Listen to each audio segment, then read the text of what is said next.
시간 다 같이 말씀 보도록 하시겠습니다. 오늘 우리가 함께 보실 말씀은 요한복음 5장 1절에서 16절까지의 말씀입니다.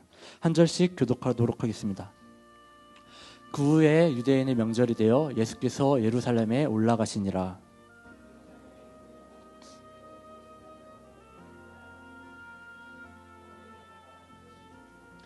그 안에 많은 병자, 맹인, 다리 저는 사람, 혈기 마른 사람들이 누워 물의 움직임을 기다리니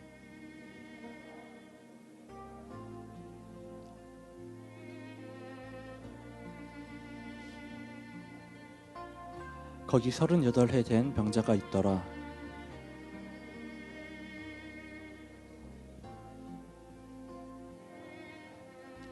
병자가 대답하되 주여 물이 움직일 때에 나를 못에 넣어주는 사람이 없어 내가 가는 동안에 다른 사람이 먼저 내려가나이다.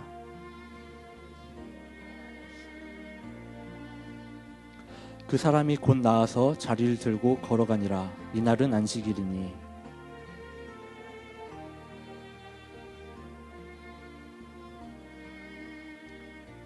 대답하되 나를 낫게 한 그가 자리를 들고 걸어가라 하더라 하니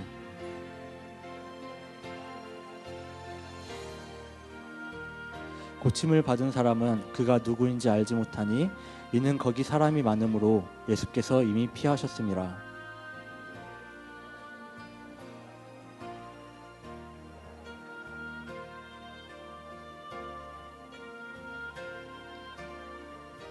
그 사람이 유대인들에게 가서 자기를 고친 이는 예수라 하니라. 그러므로 안식일에 이러한 일을 행하신다 하여 유대인들이 예수를 박해하게 된지라. 아멘. 할렐루야. 반갑습니다. 오늘 우리가 함께 나눌 말씀은 낫고 싶으냐라는 말씀인데요. 우리가 함께 나눌 이 말씀은 베데스다라고 하는 장소, 그 연못에 있었던 한 병자와 예수님에 대한 이야기를 다루고 있습니다.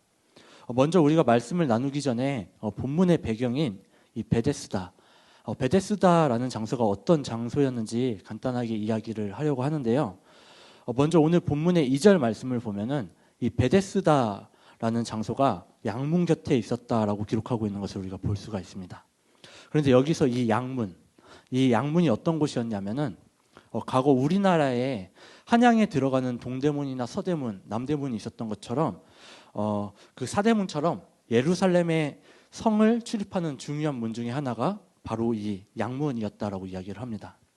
특히나 이 양문은 예루살렘에 들어가는 문 중에서도 성전과 가까운, 즉 성전에 이르는 문으로 제물에 쓰일 양을 가지고 가는 문이었다라고 얘기를 하는데요. 그래서 양의 문이라는 의미를 담아 양문이라고 불렀다라고 이야기를 합니다.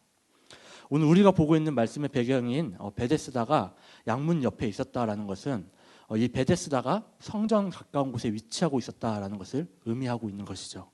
사진 한번 띄워주시겠어요? 예, 이 사진을 보시면은 베데스다 연못의 위치는 양문으로 들어가서 오른쪽에 있다라는 것을 볼 수가 있습니다. 그리고 양문 왼쪽을 보면 성전이 나타나고 있는 것을 우리가 볼 수가 있죠. 이처럼 양문에서 오른쪽은 베데스다가 왼쪽으로는 성전이 위치하고 있다는 것을 우리가 볼 수가 있는데요. 그래서 이 베데스다 연못이 당시에 어떤 역할을 했었냐 하면은 성전에 제물로 드릴 양이 양문으로 들어가서 이제 제물을 드리면은 피가 나오잖아요. 그때 이 양의 피를 씻었던 곳이 그곳이 바로 이 베데스다 연못이었다라고 이야기를 합니다. 또한 이 베데스다에 대한 설명 중에서 행각이 5개 있었다라고 말씀이 기록을 하고 있는데 이 행각은 앉을 수 있는 정자와 같은 것으로 베데스다 연못에 5개의 정자가 있다라는 것은 이 베데스다 연못이 작은 것이 아니라 굉장히 큰 장소였다라는 것을 우리가 알 수가 있다라는 것이죠. 특별히 오늘 본문은 성전 근처 아주 큰 크기의 베데스다, 이 베데스다에 굉장히 많은 병자와 맹인, 다리 저는 사람, 혈기 마르는 사람들이 모여서 물의 움직임을 기다리고 있었다라고 기록하고 있는 모습을 우리가 볼 수가 있는데요. 이들이 이곳에 모여서 물의 움직임을 기다리는 이유는 무엇이었을까요?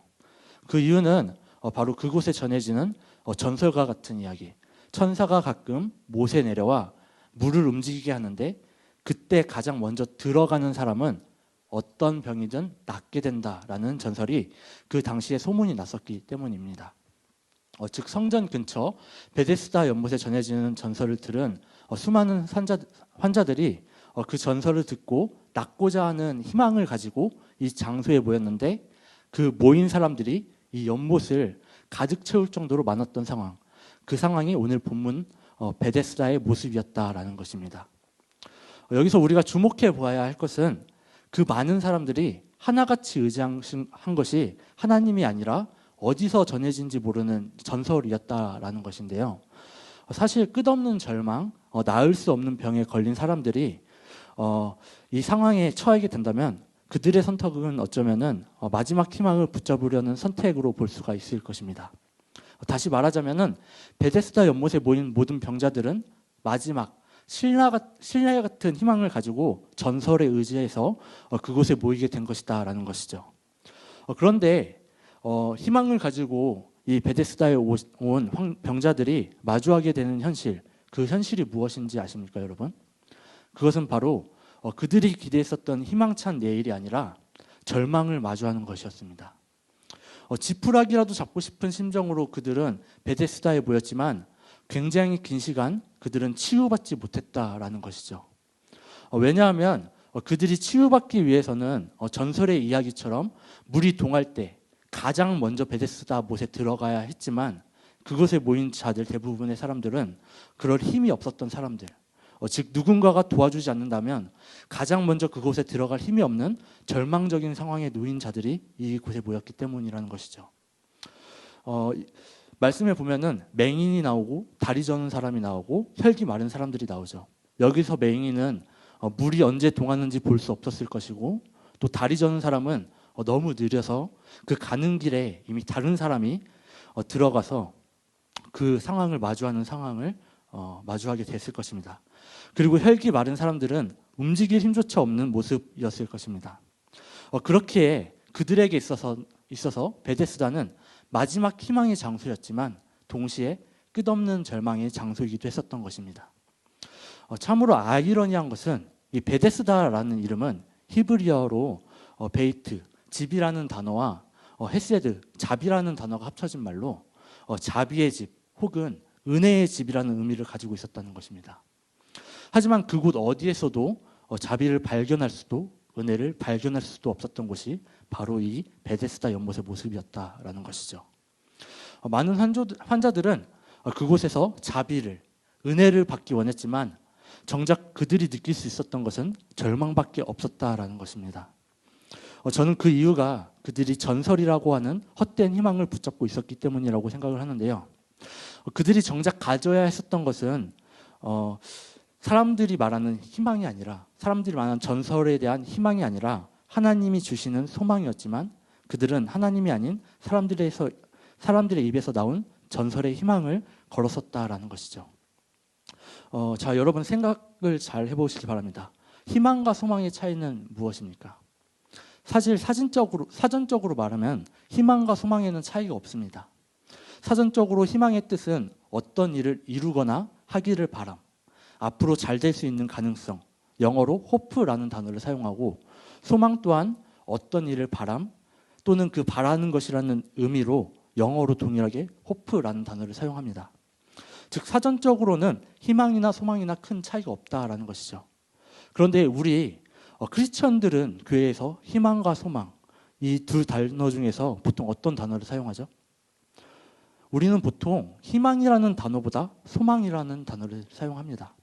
그 이유는 무엇일까요? 여러분 혹시 생각해 보신 적 있으신가요? 그 이유는 단어가 사용되는 주체가 다르기 때문입니다. 희망이라는 단어의 주체는 보통 사람에게 있지만, 소망이라는 단어의 주체는 바로 하나님에게 있기 때문이죠. 즉 우리가 희망이라는 단어를 사용할 때 아직 이루어지지 않았지만 미래에 실현되기를 기대하고 기다리는 인간적인 기다림의 의미로 사용한다면, 소망이라는 단어는 단순한 기대나 갈망이 아니라 하나님에 대한 믿음과 신뢰를 가지고 하나님을 의지하는 것을 의미한다라는 것입니다. 그렇게 오늘 베데스다 연못에 있었던 환자들이 정말 가져야 했었던 것은 희망이 아니라 소망이었다라는 것이죠. 인간의 힘으로는 분명한 한계가 있기 때문입니다.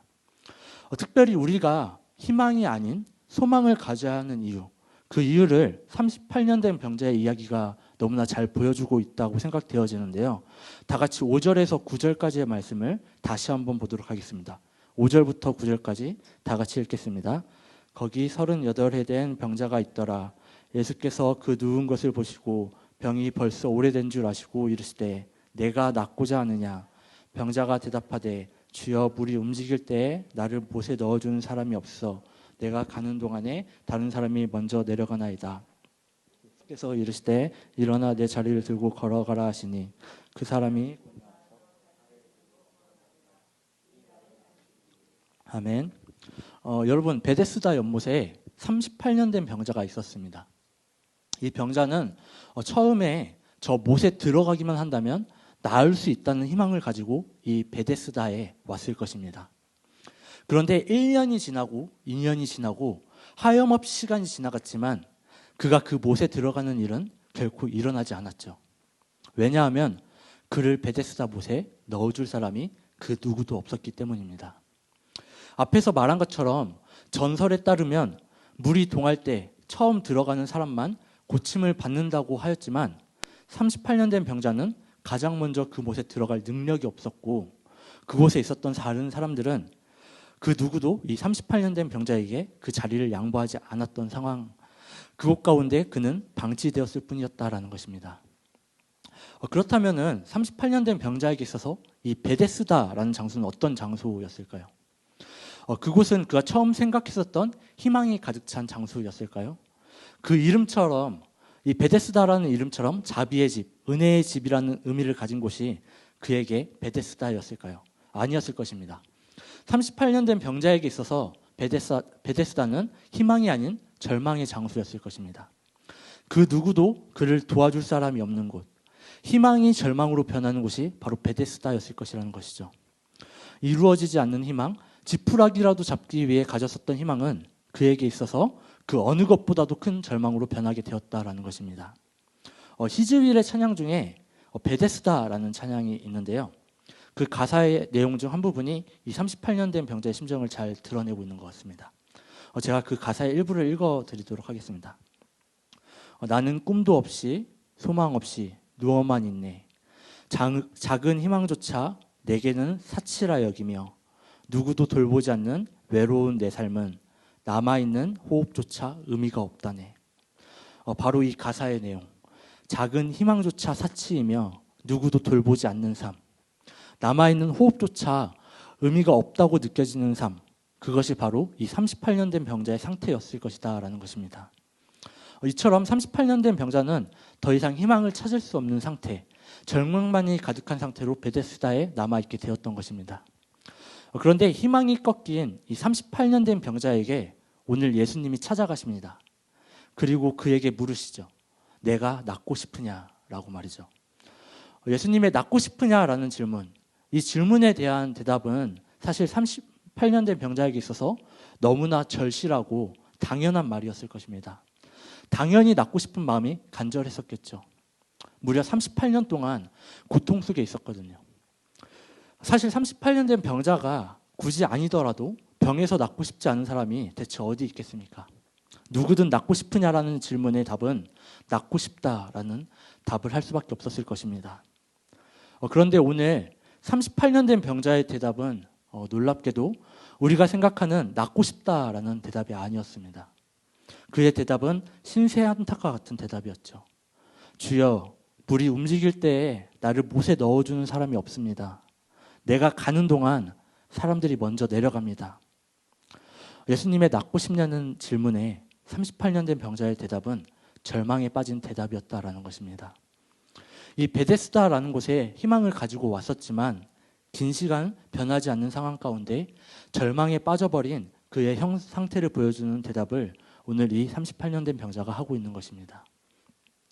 그는 긴 시간 변하지 않는 상황 가운데서 절망에 빠져버렸고 더 이상 희망에 찬 대답을 할 힘도 없을 정도의 상황, 그런 마음을 가지고 있었던 것이죠. 그런데 여러분, 예수님은 오늘 이 38년 된 병자를 찾아가십니다. 베데스다 연못 근처에 있는 환자들 중에서 가장 큰 절망에 빠져있는 병자에게 찾아가셨다라는 것입니다. 그리고 그에게 다가가서 낫고 싶으냐고 물으신 것이죠. 그렇다면 예수님은 그 많은 병자 중에서 도대체 왜 그에게 찾아가서 낫고 싶으냐 물으신 것일까요? 그것은 바로 우리에게 필요한 것은 헛된 희망이 아니라 살아계신 하나님으로부터 나오는 소망이라는 것을 깨닫게 하기 위함에 있다라는 것입니다.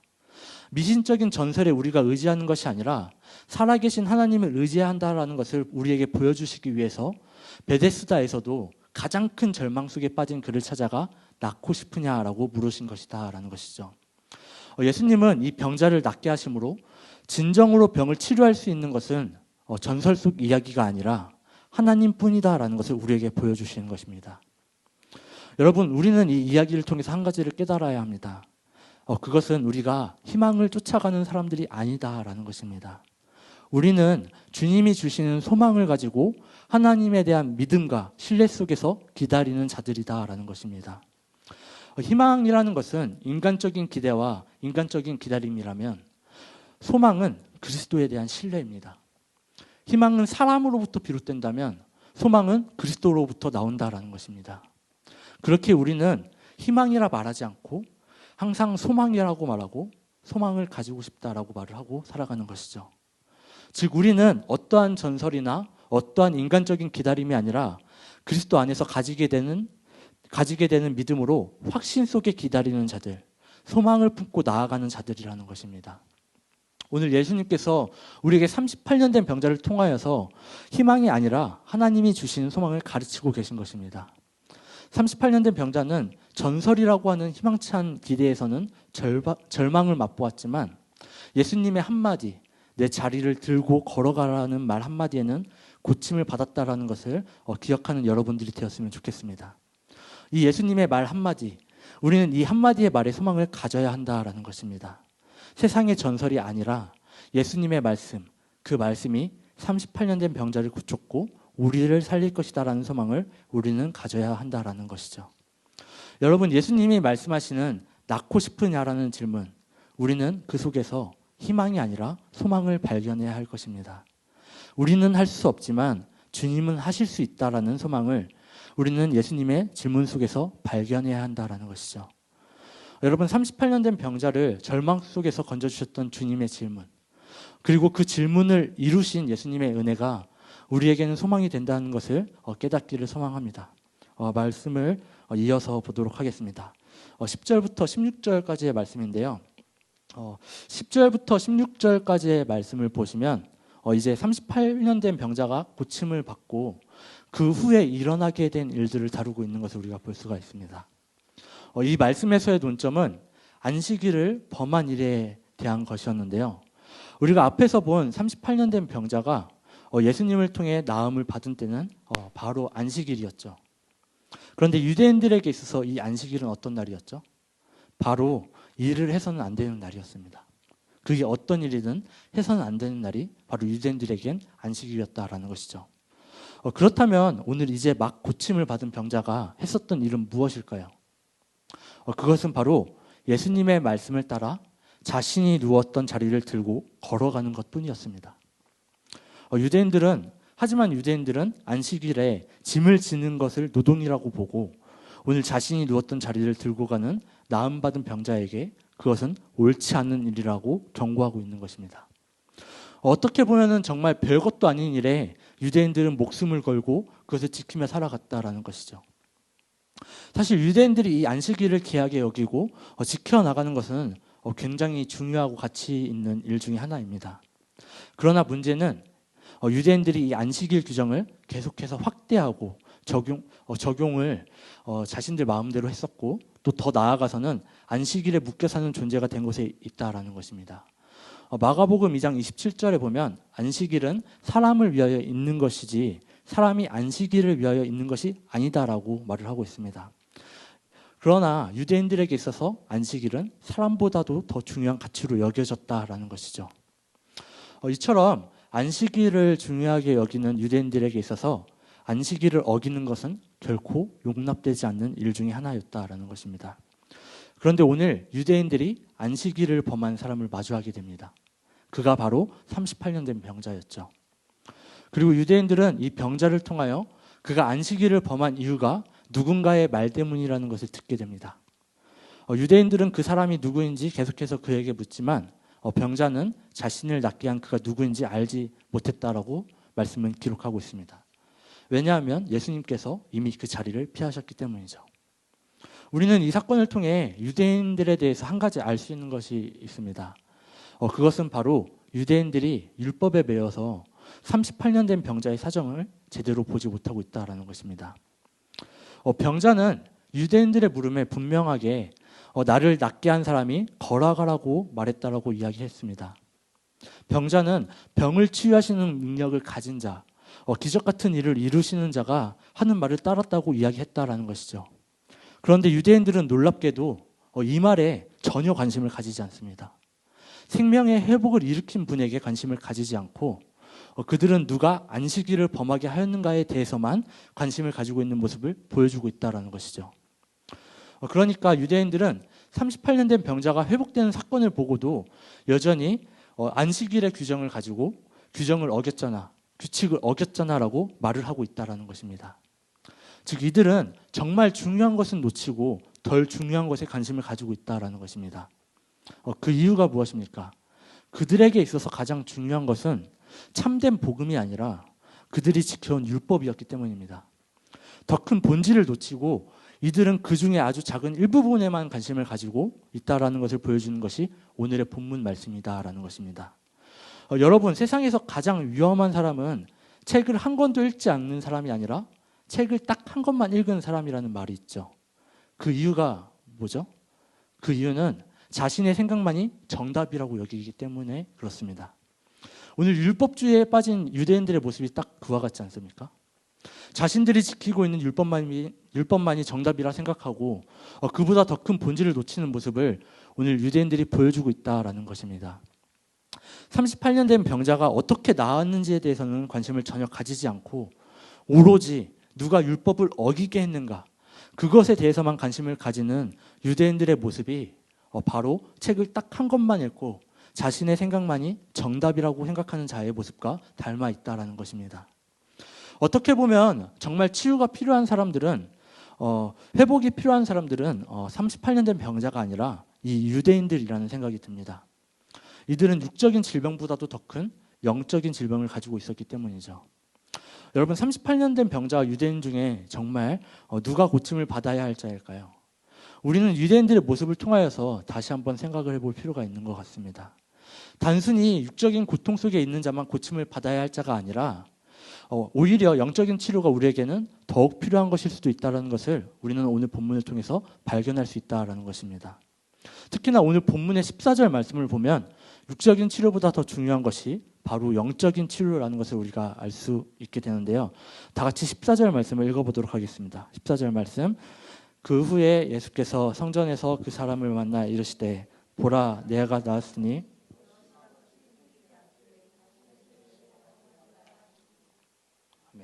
14절 말씀을 보시면 예수님께서 성전에서 다시 38년 된 병자를 만나고 계시는 모습을 보여주고 있습니다. 그런데 이때 예수님께서 하신 말씀이 참으로 의미심장한데요. 내가 나았으니 더 심한 것이 생기지 않게 다시는 죄를 범하지 말라고 말씀하고 계시다라는 것입니다. 다시는 죄를 범하지 말라. 참으로 의미심장하지 않습니까? 우리는 이 38년 된 병자에 대해서 자세한 것은 알지 못합니다. 그러나 이 말씀을 토대로 보았을 때 이 병자는 과거 하나님 앞에 죄를 지었었던 것으로 보입니다. 어떤 학자들은 이 병자의 병이 그가 지은 죄로 말미암은 것이었다라고까지 말을 하기도 하는데요. 그러나 여기서 우리가 정말 주목해 보아야 할 것이 있는데 그것은 예수님께서 이 나음 받은 환자에게 너가 다시 죄를 범한다면 더 심한 것이 생길 수 있다는 것을 말해주고 있다는 것입니다.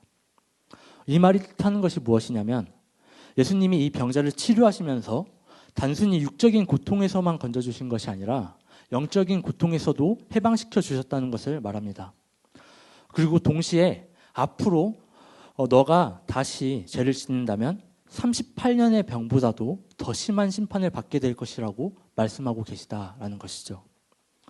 여러분, 이 말씀을 통해 우리가 깨달아야 할 것이 있습니다. 그것은 바로 오늘 38년 된 병자가 받은 은혜 중에서 가장 큰 은혜는 육적인 고통에서 치료해 주신 은혜가 아니라 그가 가지고 있는 영적인 죄를 사하여 주셨다라는 것입니다. 그가 받은 은혜 중 가장 큰 은혜는 육의 회복이 아닌 죄를 사하는 은혜.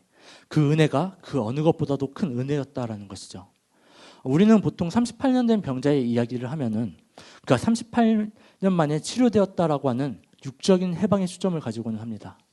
그리고 주님의 놀라우신 능력에 초점을 맞추게 되죠.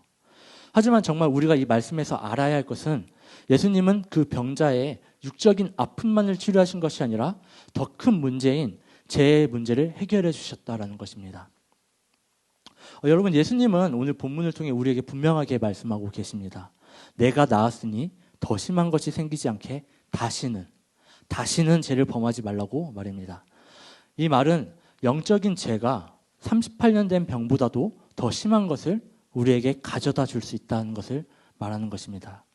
그리고 단순히 고침받고 제사함 받는 것이 끝이 아니라 그 이후의 삶이 중요하다는 것을 우리에게 알려주고 있는 말씀이 이 말씀이다라는 것이죠.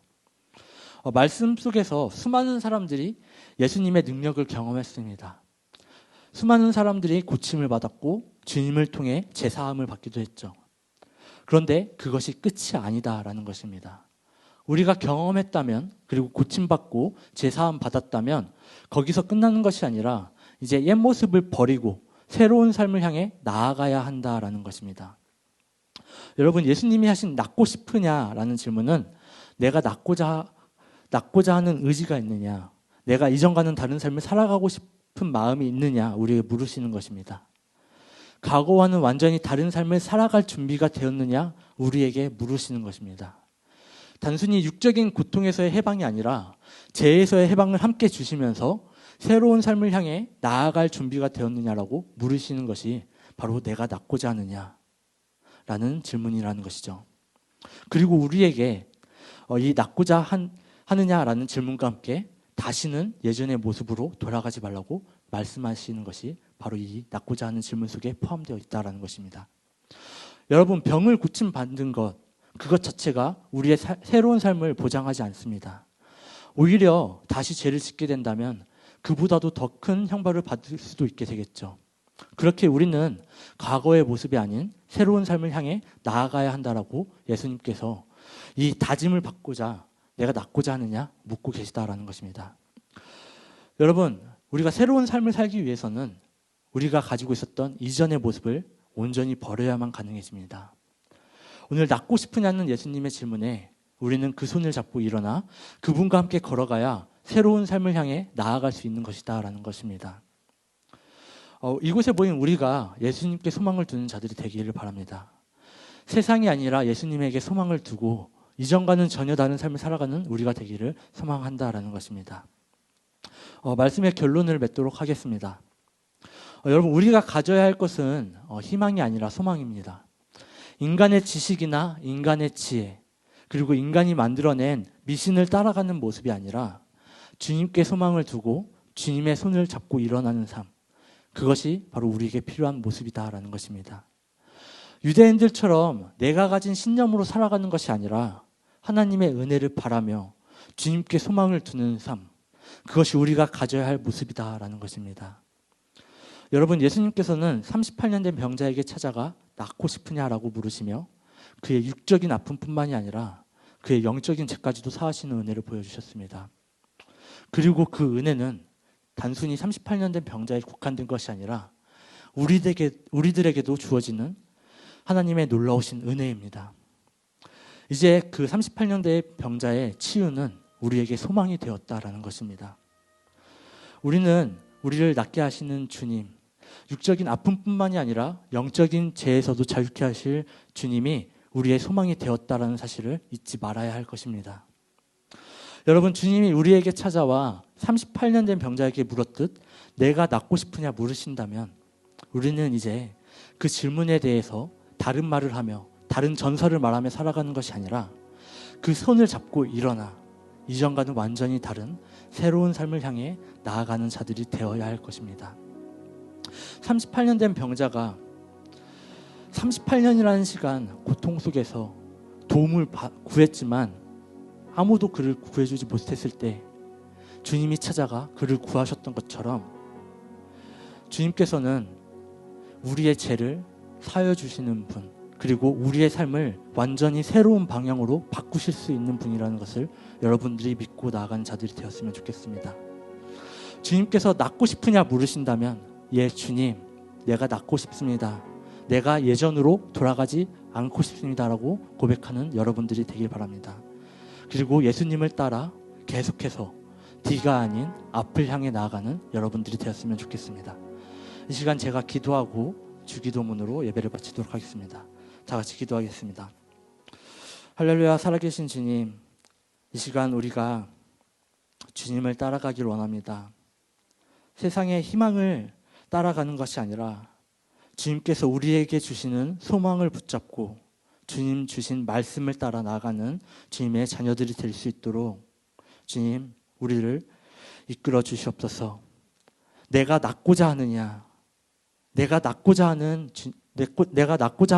하느냐라는 주님의 그 질문에 주님 내가 낫고 싶습니다라고 고백하며 주님의 손을 잡고 일어나 걸어가는 주님의 자녀들이 될 수 있도록 주여 인도하여 주시옵소서.